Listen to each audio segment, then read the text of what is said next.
राधिकाय तदालये कृष्णाय कृष्णभक्ताय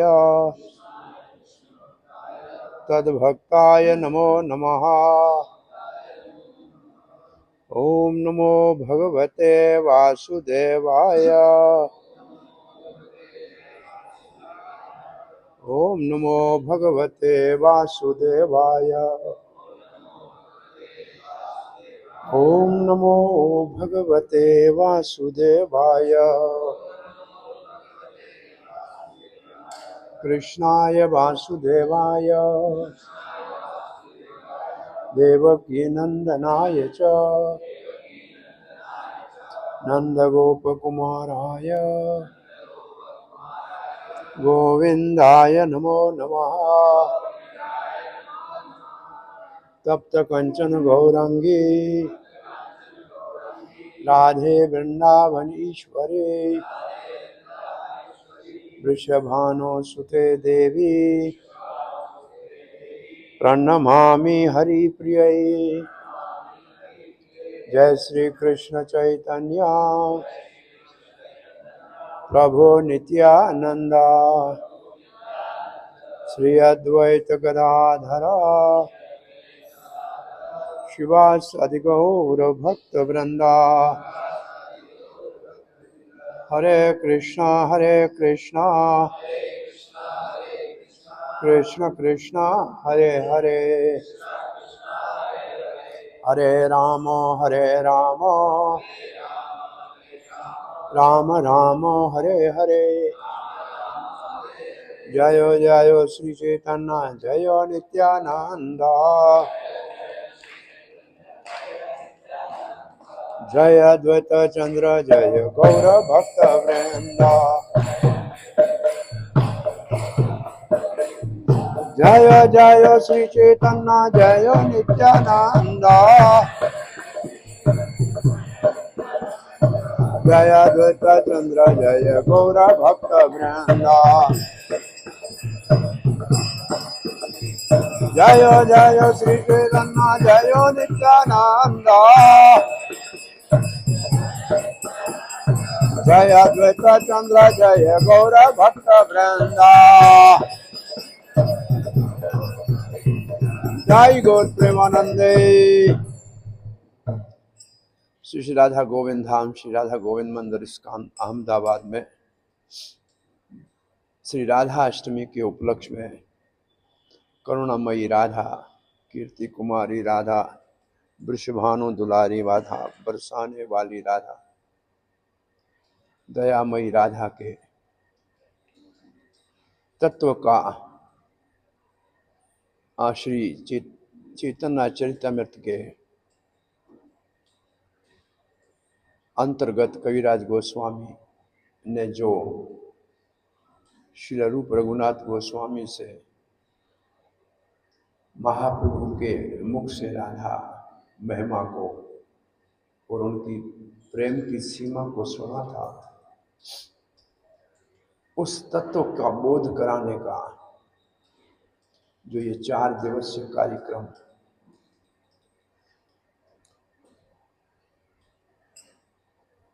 यहाँ मंदिर के भक्तों ने रखा है, उसमें आप सब पधारे हैं। आप सबका हार्दिक स्वागत करते हैं।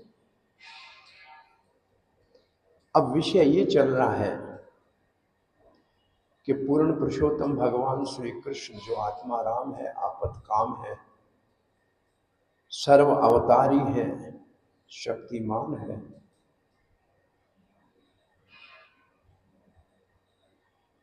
उसको 3 विशेष राधा रानी के ऐसे गुण हैं, ऐसी महिमा है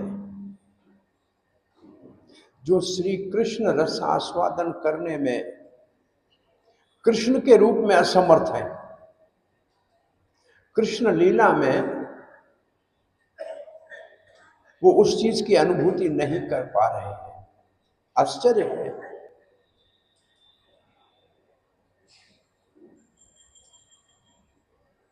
तो वो कौन से 3 राधा रानी की विशेषताएं हैं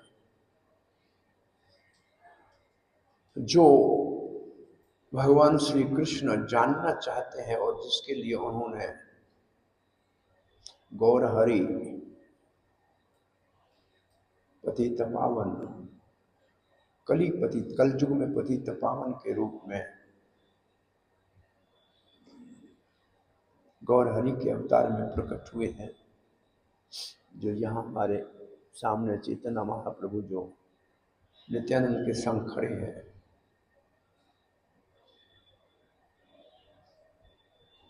ये इन तीन राधा के गुणों की महिमा को जानने के लिए और रस आस्वादन करने के लिए जो उनको कृष्ण अवतार में असंभव था, उसको संभव करने के लिए स्वयं राधा रानी का ही भाव लेकर, राधा रानी का ही रंग लेकर प्रकट हुए हैं। तो ये तीन भाव कौन से हैं? पहला भाव जो है ये आप लिख लें ताकि याद रहे। पहला है श्री राधाय प्रणय महिमा की दृश्यम। ये श्लोक का शब्द है। श्री राधाया, राधा रानी की, प्रणय महिमा, प्रणय कहते हैं प्रेम के बहुत उच्च स्तर को, जो कृष्ण का प्रणय विकार है राधा। तो राधा या प्रणय महिमा की दृश्यम, राधा के प्रेम की क्या महिमा है, जो मुझसे करोड़ गुना ज्यादा वो मुझसे मिलने में आनंद का अनुभव करती है, ये मैं जानना चाहता हूँ। राधा या प्रणय महिमा की दृष्टा का मतलब क्या है।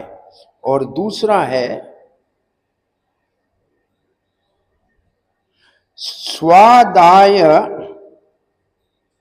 स्वादायो ये न अद्भुत मधुरिमा की दृश्यो वा मध्य। ये श्लोक के शब्द हैं, जो श्लोक छठा है चैतन्य चैतन्य उसके शब्द हैं। स्वाद्यो, क्या स्वाद मिलता है, क्या स्वाद मिलता है। ये न अद्भुत मधुरिमा, जो एक अद्भुत मधुरिमा मिठास है, की दृश्यो वा मदीय, मुझ श्री कृष्ण में ऐसी कौन सी विशेषता है जो मुझसे मिलने से राधा रानी को विशेष अद्भुत मधुरिमा का अनुभव होता है। तो मेरे में कौन सी ऐसी विशेषता है, मैं नहीं जानता हूं। क्या मेरे रूप लावण्य है, क्या मुझ में आकर्षण है, जो राधा रानी मुझसे मिलने में जो स्वीटनेस, जो मधुरता का अनुभव करती है, वो क्या है। और तीसरा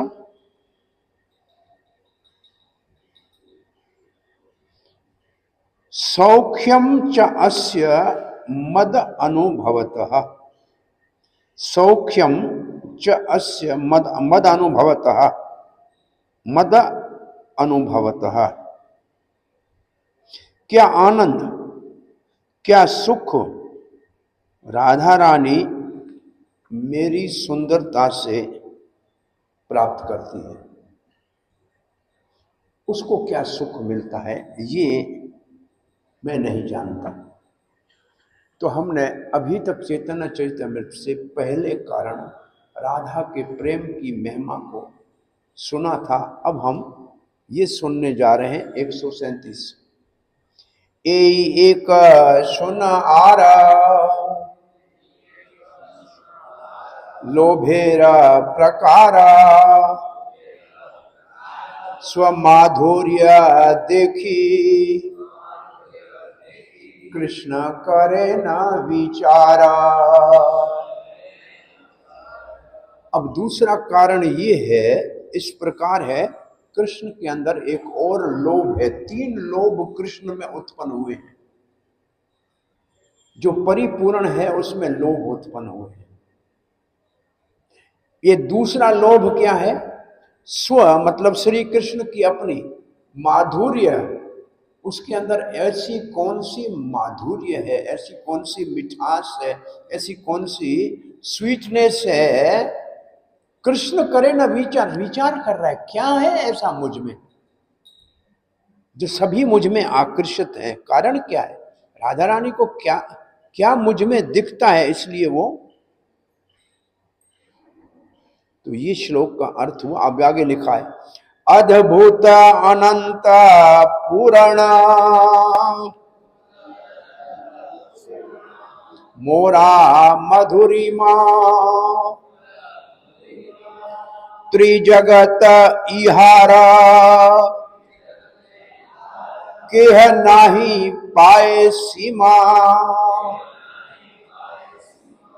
अद्भुत है, अनंत है, पूर्ण है मेरी मधुरिमा। कृष्ण कहते हैं मेरी मधुरिमा है, जो मुझ में मिठास है, जो मुझ में आकर्षण है, तीनों जगत उसका पार नहीं पा रहे हैं कि कितनी उसकी सीमा है। वो असीम मधुरिमा का मैं स्वरूप हूं। अनंत है, अद्भुत है, मेरी पूर्ण है मधुरिमा, कोई इसका पार नहीं पा सकता है तीनों लोकों में। सेई प्रेम द्वारे नित्या राधिका एकली अमारा मधुर्या अमृता आस्वाद सकली। ये प्रेम द्वारे, मेरी इस मधुरिमा के प्रेम के कारण, प्रेम के द्वार के ऊपर राधिका एकली, एक विशेष ऐसी राधिका है जो इस मेरे प्रेम की सीमा अमार मधुर अमृत आस्वाद सकली, सारे का सारा मेरी मधुरिमा का अमृत है, उसका रस आस्वादन कर रही है। आस्वाद सकली, सकली का सबका सारा, सारे का सारा मैं एकमात्र राधिका है। उसके प्रेम की ये शक्ति है, उसके प्रेम की ये परिकाष्ठा है कि वो मेरे अमृत की मधुरिमा को पूर्ण रूप से आस्वादन कर लेती है।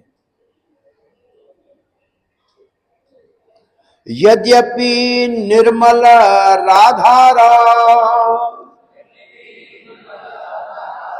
सता प्रेम दर्पण तथापि वाच स्वच्छता तार बढ़े क्षणे क्षणे। यद्यपि निर्मल राधार सत प्रेम दर्पण, सत प्रेम दर्पण, राधा का प्रेम जो है उसका दर्पण है, वो बहुत ही निर्मल है, सत्य है, असली है, सच्चा है। ये सत्य शब्द को प्रभुपाद जी ने कहा सत्य प्रेम, वास्तविक प्रेम है, उसमें कोई छल नहीं है, कोई कपट नहीं है। तथापि फिर भी स्व इच्छता तार बाढ़ क्षण क्षण बाढ़े, फिर भी वो एक क्षण क्षण में बढ़ता है। इतना वो बढ़ता ही बढ़ता रहता है, पूर्ण है फिर भी बढ़ता है। ये कैसे हो सकता है? जैसे हम संकीर्तन के लिए कहता है ना, चेतो दर्पण मार्जनम भव महातारा निर्पाण भव महादावागनि निर्वापणम श्रिय कैरव चंद्रिका वितरणम विद्यावधु जीवनम आनंदाम बुद्धिवर्धनम।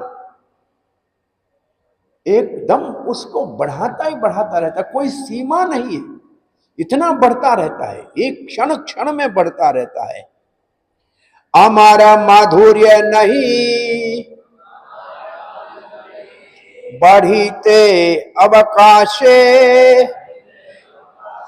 ते दर्पणेर आगे नव नव रूपे भाषे। हमारा माधुर्य नहीं बढ़ीते आवश्यक हमारा जो प्रेम है, हमारी जो मधुरिमा है, वो आवश्यक का मतलब उसको कोई ऐसा मौका ही नहीं मिलता है बढ़ने का। यही दर्पण आगे में दर्पण हो गया उसका, उसके सामने नव नव रूप भासे। राधा रानी को हर क्षण में मेरा नया नया रूप, मेरी मधुरिमा जो है उसको बढ़ने के लिए कोई जगह ही नहीं है, फिर भी उस दर्पण के सामने नित्य नया नया रूप प्रकट हो रहा है। इसलिए कहते हैं राधा कृष्ण का मिलन हर बार नया होता है, क्षण क्षण में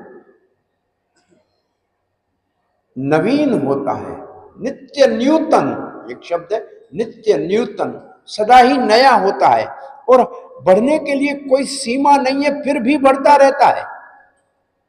मन मधुर्य राधार प्रेमा दोनों होड़ करी, क्षणे क्षणे बढ़े दोई कहे नहीं हारे। मेरा मधुरिमा बढ़ती है, राधा का प्रेम बढ़ता है और दोनों में ऐसी होड़ लगी है, कंपटीशन है कि कोई हारने को तैयार नहीं है। मेरी मधुरिमा असीम है, फिर भी क्षण क्षण क्षण में बढ़ती है और राधा रानी का प्रेम भी असीम है, वो भी क्षण क्षण में बढ़ता है। और ये जो दोनों में होड़ लगी हुई है, इसमें कोई हारता नहीं है, सभी दोनों आगे बढ़ते जा रहे हैं। हमारा माधुर्य नित्या नव नव है, स्व स्व प्रेम अनुरूप भक्त आस्वाद। अब जनरल बात कर रहे हैं, कृष्ण कहते हैं मेरा जो माधुर्य है, मेरी जो मिठास है मुझ में, नित्य नव नव है, हर समय नई नई है। स्व स्व प्रेम का अर्थ है, अगर कोई सखा प्रेम का भक्त है तो उसको उस रूप में दिखती है, दास्य प्रेम का भक्त है तो उसको उस रूप में दिखती है, वात्सल्य प्रेम का भक्त है तो उसको उस रूप में दिखती है, और माधुर्य प्रेम का भक्त है तो उसको वैसी दिखती है। तो स्व स्व प्रेम, जिसका जैसा जैसा प्रेम है, अनुरूप भक्त, उस भक्त का जैसा प्रेम है उसके अनुरूप आस्वाद है। अगर कोई सेवक बन के आ जाए तो मैं उसका पालन करने वाला स्वामी बन जाता हूं। कोई मित्र बन के आए तो मैं उसको आलिंगन करके हृदय से लगा के मित्र के भाव से उसको दिखता हूं। और कोई वात्सल्य वाला भक्त आ जाए तो मैं छोटा सा प्रेम का बालक बन के उसकी गोद में खेलता हूं। और कोई माधुर्य प्रेम करने वाला या वाली आ जाए तो मैं किशोर अवस्था में त्रिभंग ललित होके उसके सामने बांसुरी बजा के आकर्षण कर लेता हूं। तो जो जिस प्रेम का भाव लेकर आता है उसी के अनुरूप मैं उसके साथ व्यवहार कर लेता हूं। ये कृष्ण का सामान्य ये यथा माम प्रपद्यन्ते ऐसा भाव है। अब कहते हैं दर्पणाद्य देखी यदि आपन माधुरी, आस्वादिते है लोभ आस्वादिते नारी। दर्पण के सामने अगर मैं अपने आप को देख लूं, अपनी सुंदरता को, अपनी मधुरता को, अपने हाव भाव को देख लूं, आस्वाद आता है, हाय लोभ, उसको और आस्वादन करने का लोभ होता है। और आस्वादित नारी, और आस्वाद नहीं कर पाता हूं, वो तो बढ़ता जा रहा है, करना संभव नहीं है। जब मैं अपनी इस मधुरता को मिरर में देखता हूं, दर्पण में देखता हूं, तो मैं उसके आस्वादन करने के लिए लालायित हो जाता हूं, परंतु कभी भी उसके उसको नहीं पा सकता हूं। इतनी बढ़ती जाती है कि उस वक्त तक मैं पहुंच भी नहीं पाता। विचार करिया यदि आस्वाद उपाय, राधिका स्वरूप हईते तबे मन ढाए। विचार करिया, मैंने बहुत विचार किया, यदि आस्वाद उपाय, इस मेरी मधुरिमा को, मेरी मिठास को आस्वादन करने का कोई उपाय है क्या? इसका कोई उपाय है क्या? तो मुझे एक ही रास्ता दिखा, राधिका स्वरूप है इति। अगर मैं राधा के स्वरूप में हो जाऊं, या राधा के स्वरूप में ही ये संभव है, तब है मन धाय। तो मेरा मन उस तरफ दौड़ता है कि राधा के भाव से ही इस का रस आस्वादन किया जा सकता है, और कोई रास्ता नहीं। राधिका का भाव अंगीकार करने की अभिलाषा उठती है, क्योंकि मेरी मधुरी अम्मा को मैं स्वयं आस्वादन नहीं कर सकता। मेरी मधुरी मां को मैं स्वयं आस्वादन नहीं कर सकता। सो भगवान श्री कृष्ण का ये दूसरा जो लोभ है कि मेरी मधुरी मां, मेरी मिठास, मेरा आकर्षण, मेरा लावण्य नित्य नया है और प्रतिदिन बढ़ता जाता है। मैं स्वयं इसको दर्पण में देखूं और इसको आस्वादन करने का प्रयास भी करूं, तो इसकी सीमा तक पहुंचना संभव नहीं है। तब मैंने कोई यत्न ढूंढा, कोई युक्ति ढूंढी, कोई रास्ता ढूंढना चाहा, तो एक ही रास्ता दिखा, जो राधिका सकली सारे का सारा अकेली प्रेम के द्वारे, उसके प्रेम के कारण उसका वास्तव में मेरी मधुरिमा का सुख भोग सकती है। तो मेरे मन में ये इच्छा उत्पन्न हुई, ये लोभ उत्पन्न हुआ कि मैं राधा के भाव में, राधा के स्थान के ऊपर स्थित हो जाऊं, तब इसी का आनंद ले सकता हूं, नहीं तो ये संभव नहीं है। श्री प्रभुपाद जी लिखते हैं, भगवान श्री कृष्ण का आकर्षण अद्भुत है और अनंत है। ये पहली लाइन याद करो, श्री कृष्ण का आकर्षण अद्भुत और अनंत है। अद्भुत भी है, अनंत भी है, कोई भी उसकी ओर छोर नहीं जान सकता। परंतु राधा रानी मात्र एक ऐसा व्यक्तित्व है, क्योंकि वो आश्रय है, भक्त आश्रय होता है और भगवान श्री कृष्ण विषय होता है। तो आश्रय के स्थान से ही इस असीम अनंत आकर्षण को जाना जा सकता है। तो कृष्ण विषय है, राधा रानी आश्रय है, और भक्त आश्रय ही होते हैं। राधा रानी का जो दर्पण है, राधा रानी के दर्पण का जो दिव्य प्रेम है, वो स्वच्छ है, पूर्ण रूप से स्वच्छ है, साफ है।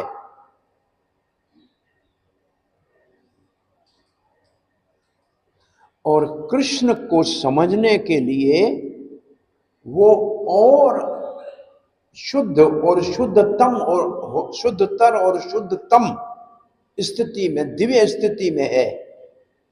राधा रानी के दर्पण रूपी हृदय में कृष्ण के जो सुंदर स्वरूप है, वो प्रति क्षण नया नया और नूतन नूतन, नया भी है और नूतन भी है, फ्रेश भी है और नया भी है। राधा रानी के दर्पण में कृष्ण क्षण क्षण में और अधिक मधुर रूप में प्रकट होते रहते हैं। तो वो राधा रानी का हृदय दर्पण है, उसमें कृष्ण की असीम अनंत दिव्य अद्भुत मधुरिमा के नव नव रूपों का नित्य निरीक्षण किया जा सकता है और कहीं भी नहीं। दूसरे शब्दों में प्रभुपाद लिखते हैं, दूसरे शब्दों में भगवान श्री कृष्ण का आकर्षण राधा रानी के भाव के साथ साथ बढ़ता रहता है। जैसे वो उसको जानती है वो उससे और बढ़ जाता है, जितना जानती है वो और बढ़ जाता है, और ये बढ़ता ही रहता है, इसकी कोई सीमा नहीं है। और एक दूसरे को आगे बढ़ना चाहते हैं। वो मधुरिमा बढ़ाता है, वो प्रेम बढ़ाती है, वो मधुरिमा बढ़ाता है, वो प्रेम बढ़ाती है। और इस बढ़ाने की होड़ और दौड़ में कोई पीछे नहीं रहता है, दोनों आगे रहते हैं। और राधा रानी के इस भाव को, इस नित्य वर्धन वाले प्रेम को श्री कृष्ण चैतन्य महाप्रभु के रूप में आस्वादन करने के लिए लालायित थे, इसलिए ये रूप ले लिया। अपरिकलित पूर्व कशः चमत्कार करी,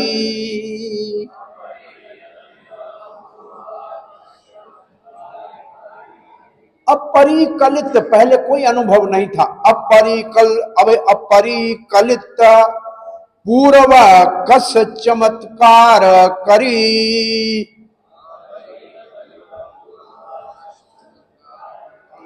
स्फुरति मम गरियान एष माधुर्य पूरा,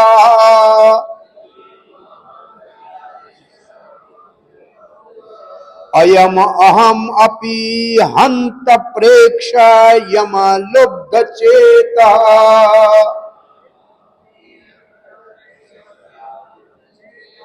सर्वसम उपभोक्तुम कामये राधिके वा।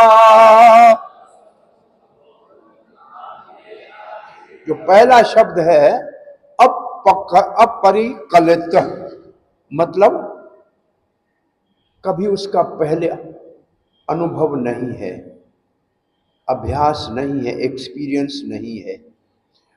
पूर्व, पहले, किसको? चमत्कार करी, बड़ा अद्भुत चमत्कार है। स्फुरति, ये प्रकट हो गया। मम, मेरा, गरियम, गरियान, गरियान जैसे है छोटे से बड़ा हो जाना, गरियान का मतलब अधिक महान प्रकट हो गया। एष मधुर्य पूर्ण, मधुरिमा की पूर्णता प्रकट होने लगी। ऐसे मैं, कृष्ण कहता है, हंत, हाय हाय हाय हाय प्रेक्ष, देख रहा हूं, लुब्ध चेत, मेरे मन में, मेरा मन भ्रमित हो रहा है। लुब्ध, वैसे लुब्ध का अर्थ है लोभ के कारण, इसको पाने के कारण बहुत ही पागल हो रहा है। स रस स रभसम, इसका अर्थ क्या हुआ? स रभसम, क्या इम्पेटिशियली क्या इसका अर्थ होगा?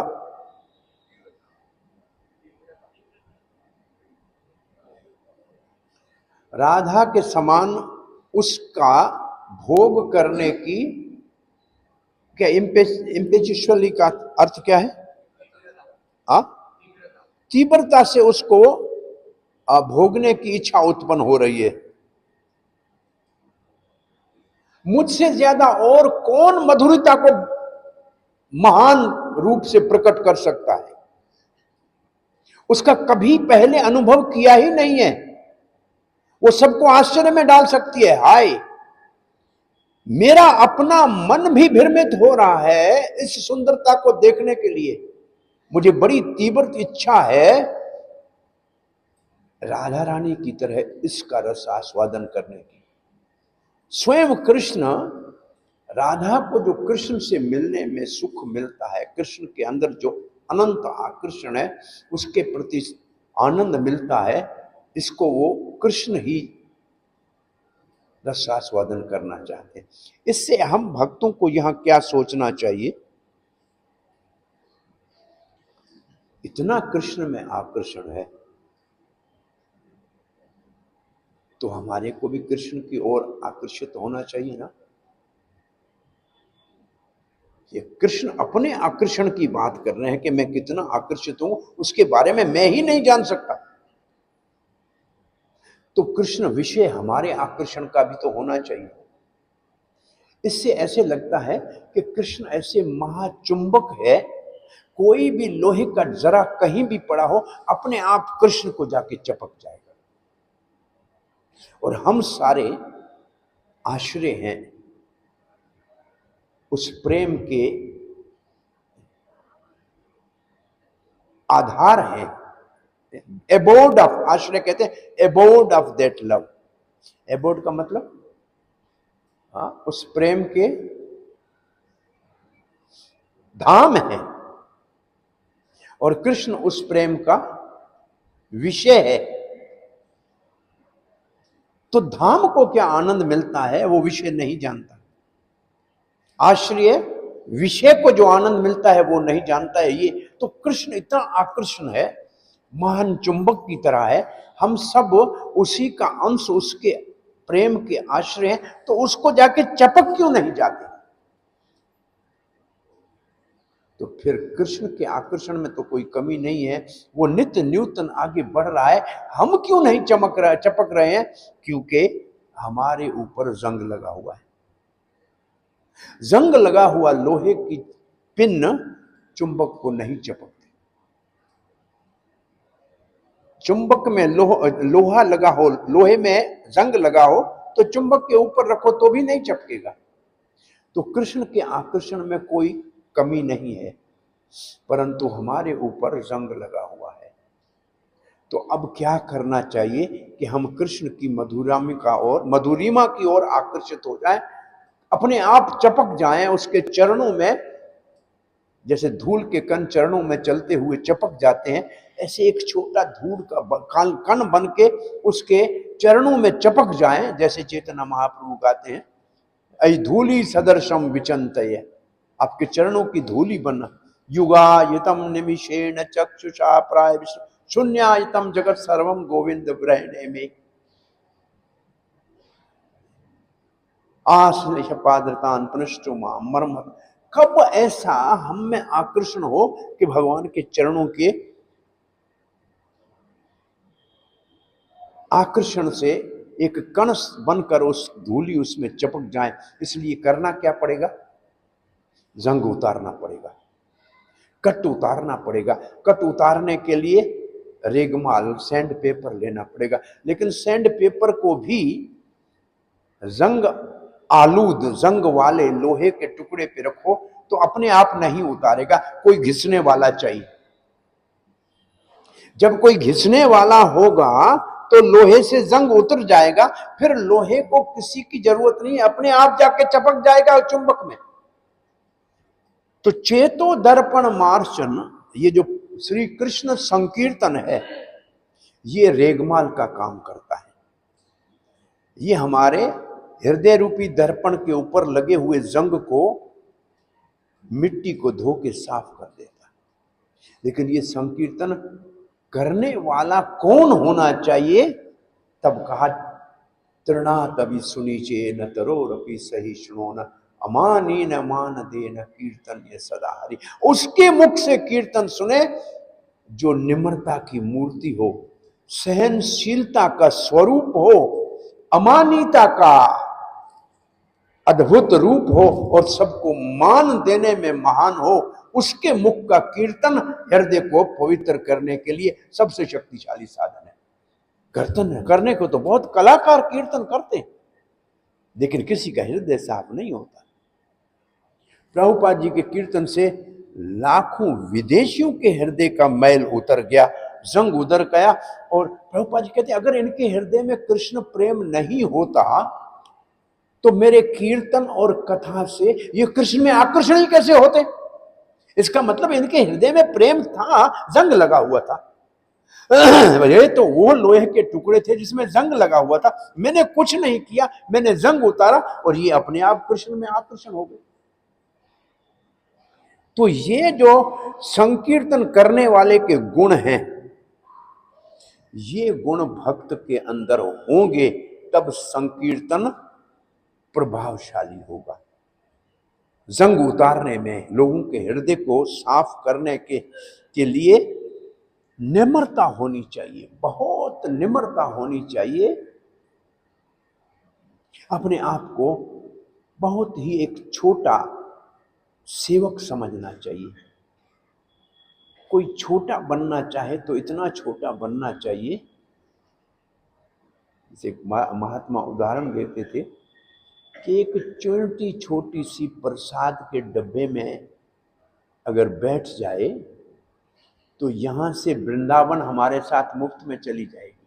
उसको वृंदावन धाम मिल जाएगा कि नहीं मिल जाएगा, क्योंकि छोटी है।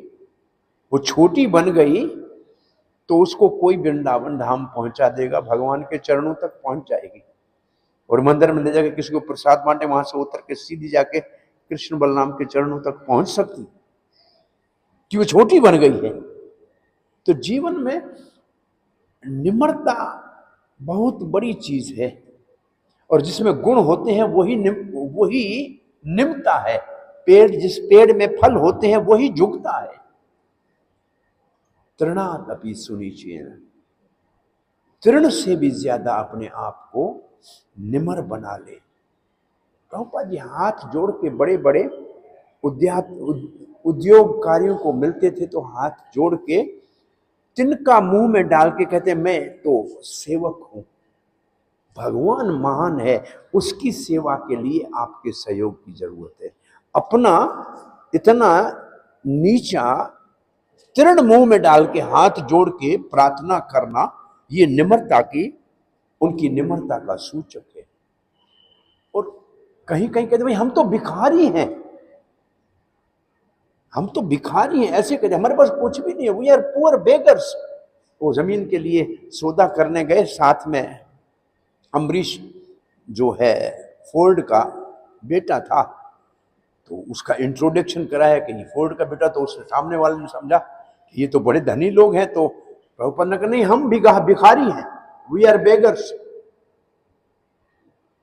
हम मांगने हैं, हमारे पास कुछ भी नहीं है। ये जो निम्रता का भाव है, और फिर सहनशीलता, बहुत मुश्किल है जीवन में सहनशीलता को लाना। और प्रभुपाद ने कितना सहा होगा। उस प्रभुपाद के पोतों की उम्र के सभी हिप्पी, नशई, दुर्व्यवहार करने वाले, बिना संस्कृत लोगों के साथ रहना कितना मुश्किल हुआ होगा, आप सोच सकते हैं।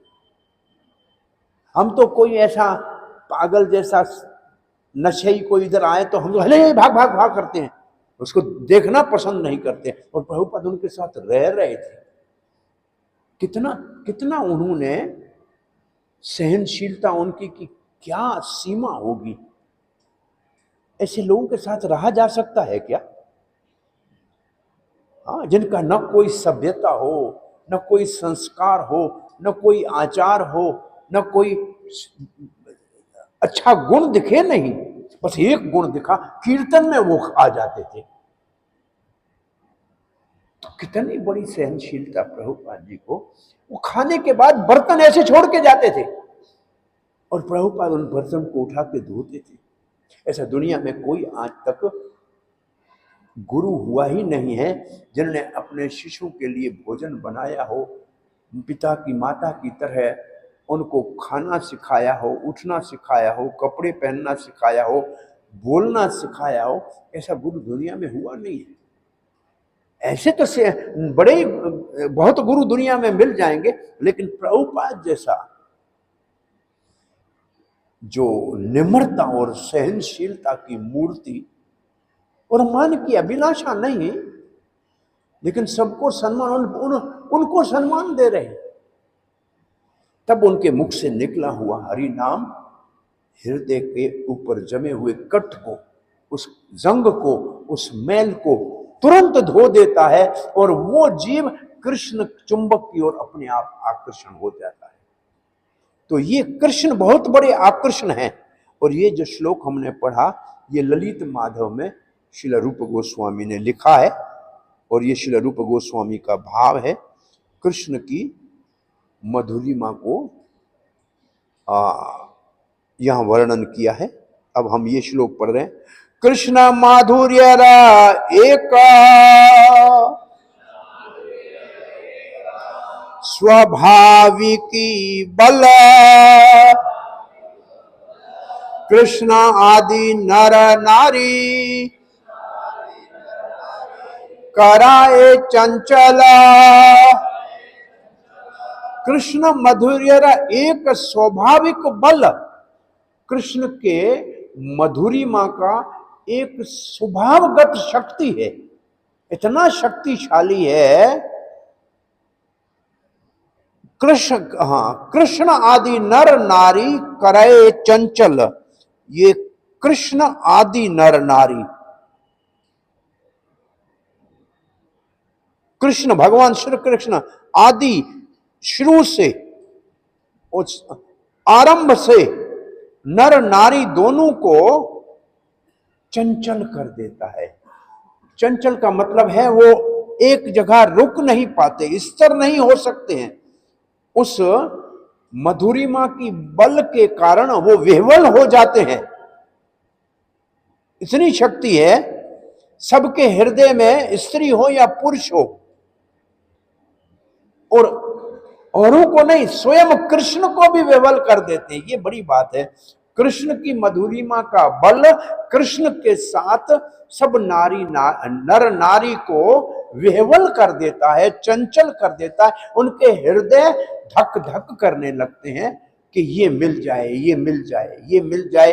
ऐसी ये मधुरिमा है। ये कृष्ण के मधुरिमा का बल है।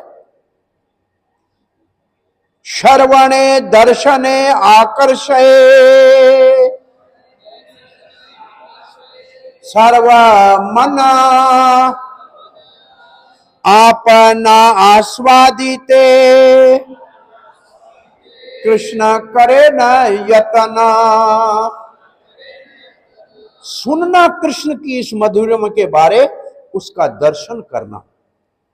कृष्ण के बारे में हम सुन रहे हैं, कृष्ण गोविंद देव के रूप में सामने खड़े हैं, उसका दर्शन कर रहे हैं। कृष्ण के, इसलिए कहते हैं भगवान को देखने के लिए आंख कान है, श्रोत अक्षताम। भगवान को आंख से नहीं देखा जा सकता, भगवान को कान के द्वारा देखा जा सकता है। रुक्मणी देवी ने श्री कृष्ण को देखा नहीं था, मात्र नारद आदि ऋषियों से कृष्ण की मधुरिमा की महिमा को सुना था और उससे कृष्ण में इतनी आकर्षण हो गई कि निर्लज्ज होकर स्वयं कहती है मैं प्रेम पत्र लिख रही।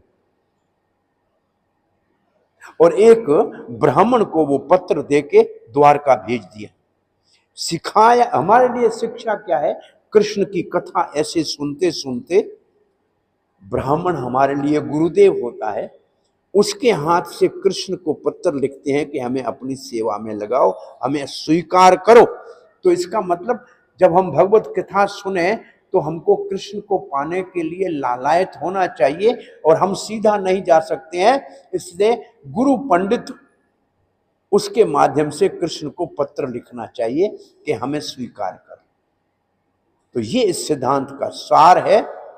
श्रवणे दर्शने आकर्षे सर्व मना।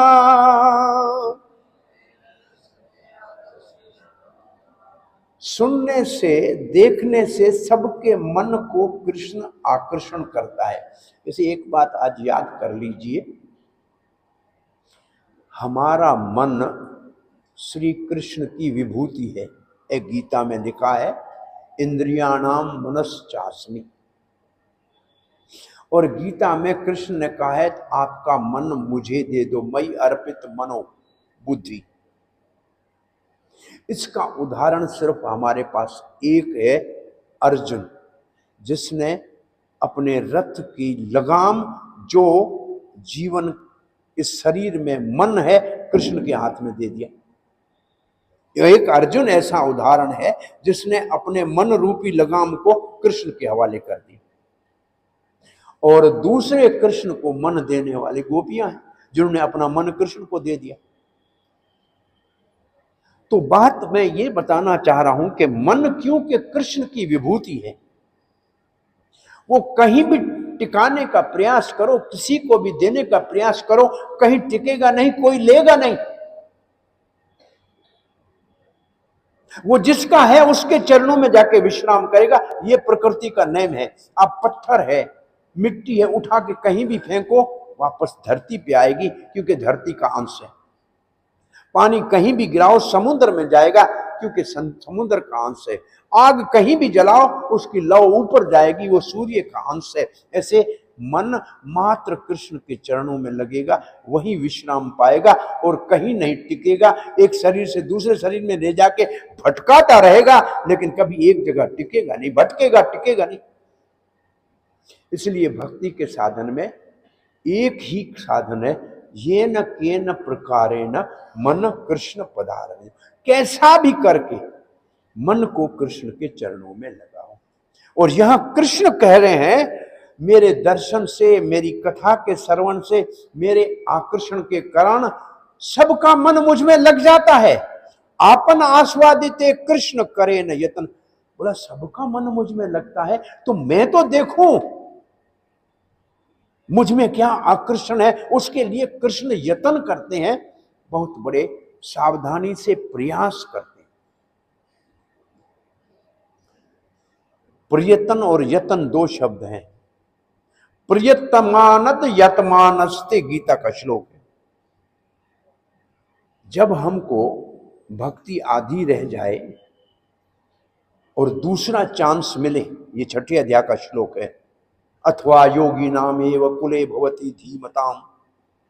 ये जो श्लोक है, या तो उसको अगर थोड़ी भक्ति की है तो उसको स्वर्ग आदि लोगों में सुख मिलेगा, फिर वापस धरती पे किसी धनवान के घर में जन्म लेगा। सुचिनाम श्रीमताम गेहि योग भ्रष्टो अभिजायते, और या अथवा योगी नाम एव कुले भवती धीमताम। तब उसके बाद के श्लोक में लिखा है, अब उसको प्रियतमान यतमानस्तु, उसको आगे बढ़ने का प्रयत्न करना चाहिए और नीचे गिरने से बचने का यत्न करना चाहिए। तो यत्न और प्रयत्न दोनों की आवश्यकता है। यत्न हमको आगे बढ़ने में सहायता करता है, प्रयत्न करने से आगे बढ़ेंगे और नीचे गिरने से बच जाएंगे। तो कृष्ण स्वयं यत्न करता है उसके आस्वादन करने का। किसका? अपनी मधुरिमा का, सुनने से या देखने से। और अब लिखा है, ए मधुर्या अमृत पाना सदा ये करे, तृष्णा शांति नाहे, तृष्णा बढ़े निरंतरे। इस कृष्ण के मधुर अमृत को, मधुरिमा के अमृत को, उसके मिठास के अमृत को, उसकी सुंदरता, उसकी मधुरता, उसके प्रेम के अमृत को, ये चारों चीजों को मधुरिमा का प्रेम कह लीजिए। रूप माधुरी, वेणु माधुरी, लीला माधुरी, प्रेम माधुरी, ये सारी माधुरिमा है और ये अमृत है। इसके पान सदा यही करे, जो इसका पान सदा करता है, तृष्णा शांति ना है उसकी। तृष्णा कहते हैं प्यास को, ये कभी खत्म नहीं होती है, और बढ़ती है और बढ़ती है और बढ़ती है। अरे मिलते हैं तो समझते हैं और मिलना चाहिए, अब पता नहीं कब बिछड़ जाएंगे, तो सट सट के मिलते हैं और फिर भी समझते हैं कि हट हट जाएंगे। ये प्रेम की रीति है। साथ बैठे हैं तो भय लगता है कि पता नहीं कब बिछड़ जाएं। ये प्रेम की रीति है, और ये प्रेम की रीति है कि क्षण क्षण तृष्णा बढ़ती है। ये तृष्णा जो बढ़ती है, जो प्यास बढ़ती है, अतृप्त हई करे विधिरा निंदना अविदग्ध विधि भराला न जाने सृजना। ये गोपियां कहती हैं अतृप्त है यह करे विधीर निंदन। अरे ब्रह्मा, विधि ब्रह्मा को कहते हैं, उसकी निंदा करते हैं। अरे तेरे को आंखें नहीं बनानी आती, एक तो दो दे दी और उसके ऊपर ढक्कन दे दिए। कृष्ण की मधुरिमा को देखते हैं, उससे पहले पलक झपक जाती है, इतना दूर दर्शन में विलंब हो जाती है। तू तो अविदिग्ध विधि भाल न जाने सृजन। अरे आप, कोई आपको अनुभव ही नहीं है प्रेम के लिए कैसी आंखें होनी चाहिए।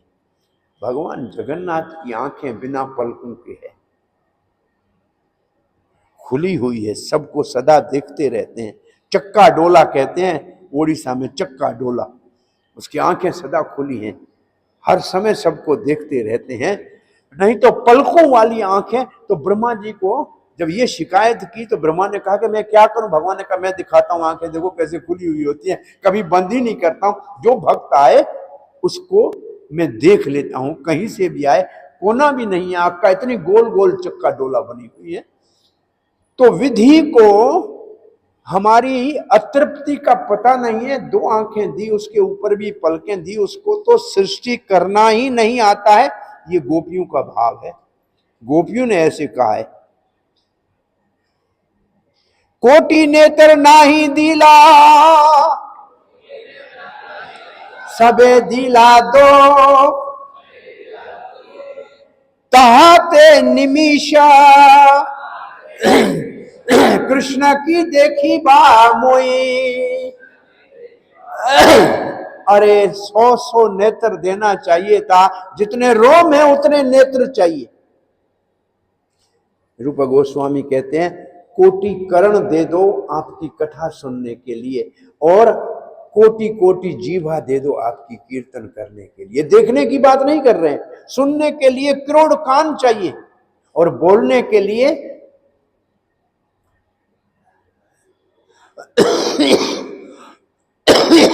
अनंत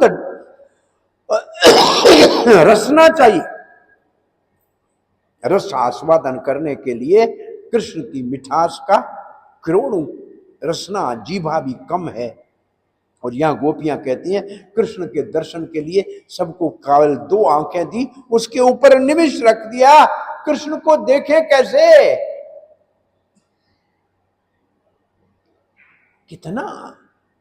कितनी उत्सुकता है, कितनी तृष्णा है, कितनी कृष्ण के प्रति प्रेम की उत्कंठा है। अटति यद भवन अहानि काननम, ये भागवत का श्लोक इसी बात का है। ये गोपी गीत का श्लोक है। अटति यद भवान अहानि काननम त्रुटि युगायिते त्वाम अपश्यताम कुटिल कुंतलम श्रीमुखं च ते जड़ उदीक्षताम पक्षकृदृशाम। ये वेणु गीत का श्लोक है। अटति यद भवान, आपको देखने, अहानि काननम, दिन में जब आप वन में जाते हैं तो आपके देखने के लिए हम बहुत तड़पती हैं। त्रुटि युगायिते त्वम अपश्यताम, आपको नहीं देखते हैं तो एक त्रुटि समय की गणना है, वो एक युग के समान लगती है। कुटिल कुंतलम श्री मुखम चते, ये आपके जो घुंघराले बाल है ना, जो दोनों तरफ गालों के ऊपर लटकते हैं ना, ये मुख कमल लगता है, इसके ऊपर मंडलाते हुए ये भंवरे लगते हैं। कृष्ण के बाल कैसे हैं? एक बार कवि सम्मेलन हो रहा था इलाहाबाद में। ये पार्टीशन से पहले की बात है, विभाजन से पहले एक कवि सम्मेलन था इलाहाबाद में। तो एक वहाँ के आलिम विद्वान मुसलमान ने आधी कविता कही, काफिर है वो जो न माने इस्लाम को। और फिर जो विद्वान बुद्धिमान वरिष्ठ हिंदू बैठे थे उनको कहा इस कविता को पूरा करो। कविता का पहला लाइन क्या है? काफिर है वो जो ना माने इस्लाम को। अब मदन मोहन मालवीय जी जिन्होंने बनारस विश्वविद्यालय और अन्य बड़े काम किए, वो भक्तिसिद्धांत सरस्वती से मिलने भी आए थे। मदन मोहन मालवीय जी बहुत बड़े विद्वान हैं। वो ये कविता कैसे पूरी करते, इसको समझने के लिए पहले हमको आपको समझाना पड़ेगा। ये एक किस्म का डंडा है। एक दूसरा डंडा देखा है, ऐसे गोल होता है, ऊपर गोलाई होती है, देखा है ना? तो जो ल शब्द है एल, वो जैसे हमारे हिंदी में ल है ना, ल य र ल, तो ये उर्दू में जो ल लिखते हैं ना, वो ये उल्टे डंडे की तरफ है। वो ऊपर से सीधा आता है और इच ऐसे इधर गोला गोल हो जाता है, ऐसे गोलाई हो जाती है, समझ रहे? ऐसे गोल हो जाएगा। अब मदन मोहन मालवीय क्या कहते हैं, पहली लाइन उसके आगे बढ़ा रहे, लाम की मानंद केशु है घन श्याम के। भगवान श्री कृष्ण के बाल जो है ना, वो लाम जैसे है, एल जैसे घूमे हुए, ऐसे कुंतल। लाम की मानंद केशु है घन श्याम के, काफिर है वो जो न माने इस्लाम को। कौन से लाम को? कृष्ण के बालों को जो नहीं मानता है वो काफिर है जी।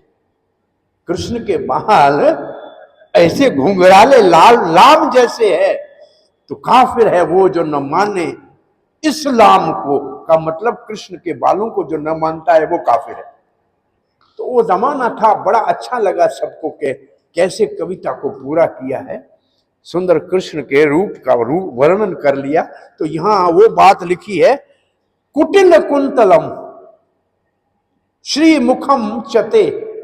आपके मुख के ऊपर ये घुंघराले बाल जो है हल्के लटक रही है ना, ये बड़ी कुटिल है। जड़ उदीक्षताम पक्ष कृदर्शाम, वो बनाने वाला इन आंखों को बड़ा मूर्ख था, इनके ऊपर ये पलकें दे दी, हम देख नहीं पा रहे हैं आपको। इतना सुंदर आपका मुख सामने है, देखने में रुकावट आ रही है। ये बात लिखी है यहाँ जो ये जो पक्षकृत का मतलब है आंखों के ऊपर ये जो दो ढक्कन है, इसकी बात लिखी है। ये गोपियों का श्लोक है, गोपी गीत का।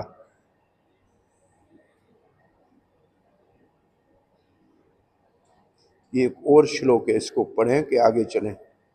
ये श्रीमद् भागवत के व्यास 82 का श्लोक है भागवत का। देखो, गोप्यश्च कृष्णम् उपलभ्य चिरात् अभीष्टम् यत प्रेक्षणे दृश्यशो पक्षकृतं सपन्ति दृगभिहृदय कृतमलं परिरभ्य सर्वास् तद्भावम् आपुर अपि नित्य युजाम दुर्पम।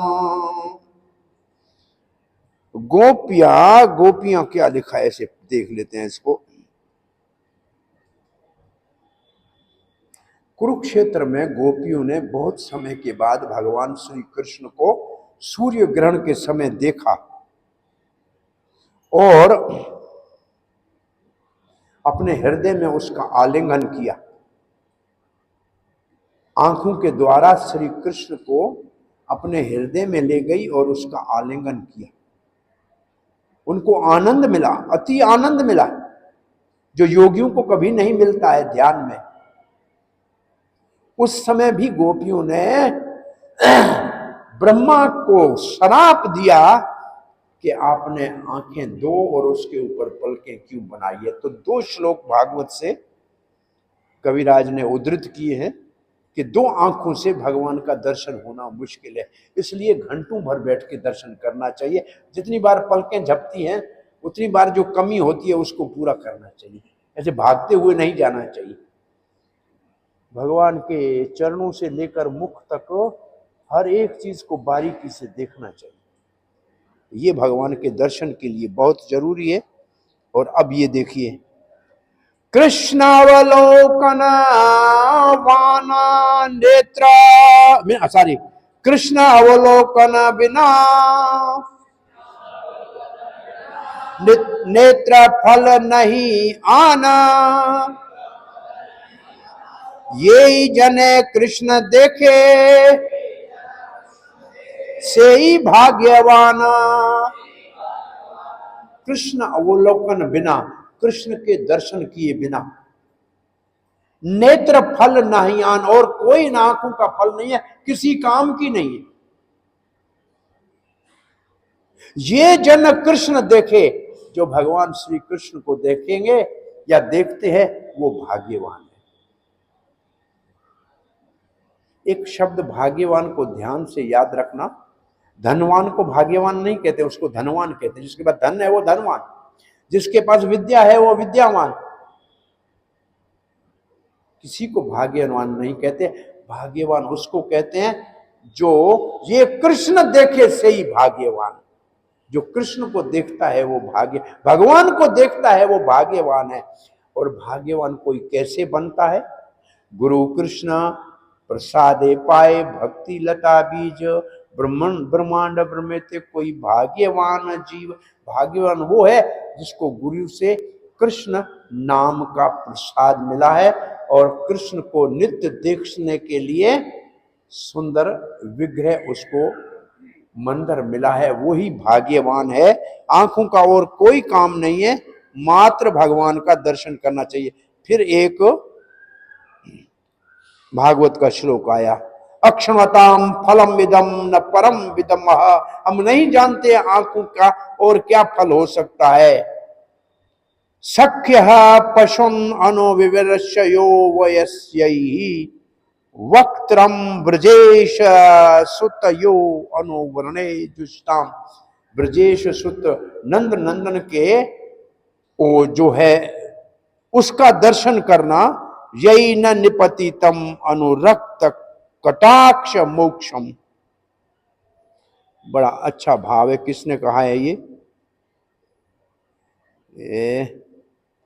भागवतम के 21वें अध्याय का श्लोक है। तो 21वें अध्याय में क्या होना चाहिए मैं समझता हूँ, वेणु गीत में होना चाहिए ना। गोपियां कह रही है का मतलब वेणु गीत। 21 अध्याय वेणु गीत है क्या? देखो 21वां अध्याय वेणु गीत है क्या? यहाँ ये शब्द वेणु गीत, सखी कह रही है तो वेणु गीत ही लग रहा है। वो सखी आंखें वो हैं जो नंद नंदन के रूप का दर्शन करे, वो भाग्यशाली आंखें हैं। ये जो 2 पुत्र, जब कृष्ण बलराम जब वन में अपने मित्रों के और गायों से घिरे हुए जाते हैं और वो अपनी बांसुरी को अपने अधरों पे पधराते हैं, तब उनका मुख देखने जैसा होता है। वृंदावन में जब होते हैं, जिनके पास आंखें हैं, बस इसके अधिक और देखने के लिए कोई नहीं है। ये 2 का नाम इसलिए लेते हैं कि देखना कृष्ण को जाते हैं, लेकिन बलराम का साफ नाम ले लेती हैं लज्जा के कारण। ये वेणु गीत है ना, वेणु गीत का श्लोक लग रहा है। कितने गीत हैं गोपियों के भागवत में? 5 गीत हैं। पहला वेणु गीत है, इसको कहते हैं पूर्व राग है, मिलने से पहले का है। फिर है प्रणय गीत, जो बहुत ही प्रेम के कारण गोपियां रात को कृष्ण धर्म का उपदेश देते हैं, तो सर्वधर्मान परित्यज्य की कक्षा की गोपियां प्रणय गीत गाती हैं। फिर गोपी गीत है, जो गोपियां जमुना के किनारे गाती हैं। फिर भ्रमर गीत है जो राधा रानी उद्धव के सामने गाती है, और फिर युगल गीत है जो गोपियां बैठ के जब कृष्ण घर पे नहीं है तो पीछे उसकी चर्चा करते हैं, युगल गीत। तो ये 5 गोपियों के गीत भागवत में है।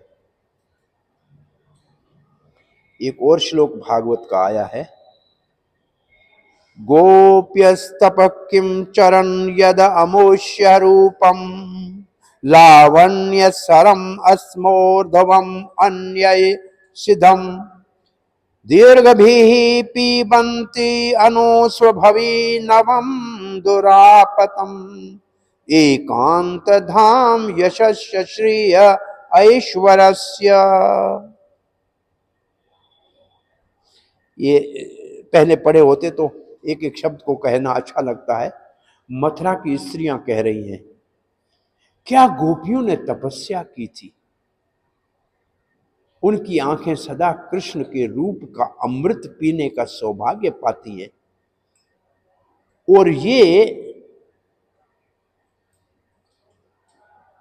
इसेंस ऑफ लवलीनेस, ये प्रेम की का सार है, इससे ऊपर कुछ नहीं है, किसी के साथ इसकी तुलना नहीं की जा सकती है। ये भगवान का रूप सुंदरता का, यश का और ऐश्वर्य का धाम है। ये अपने आप में सिद्ध है, सदा नूतन है और बहुत ही दुर्लभ है। मथुरा की स्त्रियां गोपियों के सौभाग्य का वर्णन कर रही हैं, जिनको श्री कृष्ण का इतना निकटता से दर्शन हो रहा है। अपूर्व माधुरी कृष्णेरा अपूर्व तारा बल यहाँ श्रवणे मन है टलमला। अपूर्व माधुरी कृष्णेरा, अपूर्व जैसी कभी नहीं हुई है, ऐसी अनुपम कृष्ण की माधुरी है, और उसका अनुपम बल है, अतुलनीय बल है। यहाँ श्रवणे, जो इसकी माधुरिमा का श्रवण कर रहा है, जैसे हम सब कर रहे हैं, मन है टलमल, मन ऐसे टलमल करता है कि कब इसका रस आस्वादन करेंगे, कब ये हमको देखने का मिलेगी, कब इसका हमको दर्शन होगा। कृष्णेरा माधुर्य कृष्ण उपजय लोभ सम्यक आस्वादित नारे मने रहे शोभा।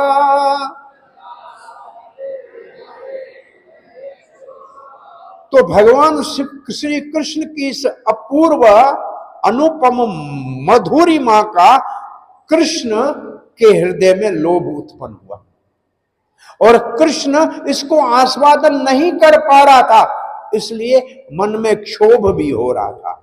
क्षोभ क्रोध का छोटा रूप है। एक क्रोध है जो दूसरे को हानि पहुंचाता है, दूसरा क्षोभ है जो सुख देता है, लेकिन है क्रोध, लेकिन सुख देने वाला क्रोध है। जैसे मां बच्चे को डांटे तो ये क्षोभ है, क्रोध नहीं है। ऐसे कृष्ण के हृदय में क्षोभ पैदा हुआ है, सारो, यहां क्षोभ का अर्थ है सारो, दुख के कारण, अरे मैं अपनी मधुरिमा का भी आनंद नहीं ले सकता हूं, समय हो रहा है। अईता द्वैत्या हेतु कहिला विवरण तृतीय हेतुरा ए भी सुना लक्षण। यहां कथा को पूरा करते हैं, तृतीय हेतु रात को सुनेंगे। ये दूसरा कारण है कृष्ण के लोभ का। अब तीसरा कारण सुनिए। तो तीसरे कारण का आज रात को वर्णन करेंगे। 2 कारण कौन से हुए? पहला क्या है? राधा का प्रेम की असीम, राधा का प्रेम। दूसरा कृष्ण की मधुरिमा। 2 शब्द में कृष्ण की मधुरिमा का लोभ कृष्ण को हुआ, और राधा के प्रेम की परिकाष्ठा का लोभ, जानने की इच्छा कृष्ण के मन में हुई। अब तीसरा क्या है, ये रात को देखेंगे। किसी को कोई प्रश्न जिज्ञासा है तो पूछ लीजिए।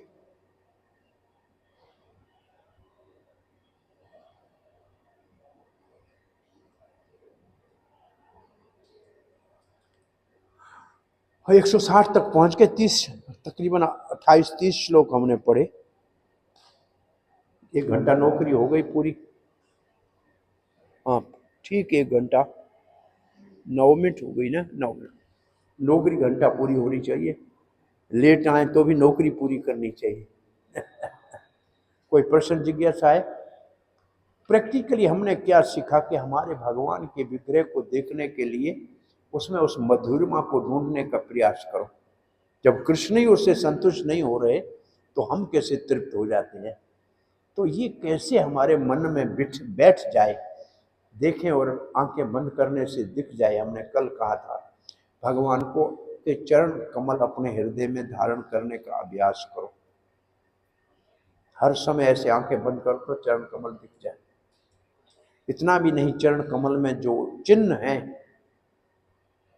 जव है, अंकुश है, वज्र है, ध्वजा है, कमल है, छाता है, षटकोण है, जंबू फल है, ऊर्ध्व रेखा है, चक्र है, आकाश है, शंख है, बिना प्रत्यंजा के धनुष है, त्रिकोण है, मत्स्य है, गौवत्स पद चिन्ह है, कलश है। ऐसे आंखें बंद करके ये चरणों के निशानों का भी ध्यान कर लो, चरणों का भी ध्यान करो। ये अभ्यास करना पड़ेगा, ये हमको करना चाहिए, क्योंकि हृदय में कृष्ण के चरण कमल धारण करना हमारी भक्ति का मुख्य उद्देश्य है। क्योंकि मन कृष्ण के चरणों में लगे तो मन तो हमारा अंदर है ना, तो कृष्ण के चरणों को लाके वहां रख दो। भाई मंदिर में तो थोड़ी देर है, मन तो सारे समय, हम सब समय हमारे साथ है ना। तो उस मन को उन चरणों के अंदर जो अंकुश है ना, जो भगवान के चरणों में लगे हुए अंकुश का ध्यान करता है, वो बड़े से बड़ा हाथी जैसा मन है ना, तो भी अंकुश उसको बस में कर लेता है। भगवान के चरणों में लगे हुए अंकुश का ध्यान करने से मन पर्वत जैसा क्यों ना हो, बस में हो जाता है। वज्र का ध्यान करेंगे तो पर्वत जितने पापों का अंदर पर्वत होगा तो भी चकनाचूर हो जाएगा, क्योंकि भगवान का वज्र जो है वो पर्वतों को चकनाचूर करता है। तो ये अभ्यास करो, भक्ति में आगे बढ़ना है तो इस अभ्यास की आवश्यकता है। भगवान के चरण कमल आपको दिखते हैं बड़े सुंदर। एक बार राधा अष्टमी को किसी ने राधा के चरण चलते हुए पीछे चरणों के निशानों का फोटो भेजा था, बड़ा सुंदर था। राधा अष्टमी कल है, राधा के चरणों में जो चिन्ह है बस वहां उन्हीं को देखने का अभ्यास कर लो। वो देख लिए और उसका ध्यान कर लिया तो राधा की कृपा के पात्र बन जाएंगे। तो कल राधा रानी के सुबह राधा रानी के अवतार की कथा करेंगे, राधा रानी कैसे प्रकट होती है और उसकी कुछ बाल लीलाओं का वर्णन करेंगे और राधा रानी के चरणों के चिन्हों का वर्णन करेंगे, क्योंकि हमारे को वो ध्यान करना चाहिए। हरे कृष्ण। समाप्ति करें। श्रील प्रभुपाद की, राधा अष्टमी महोत्सव की, निताई गौर प्रेमानंदे।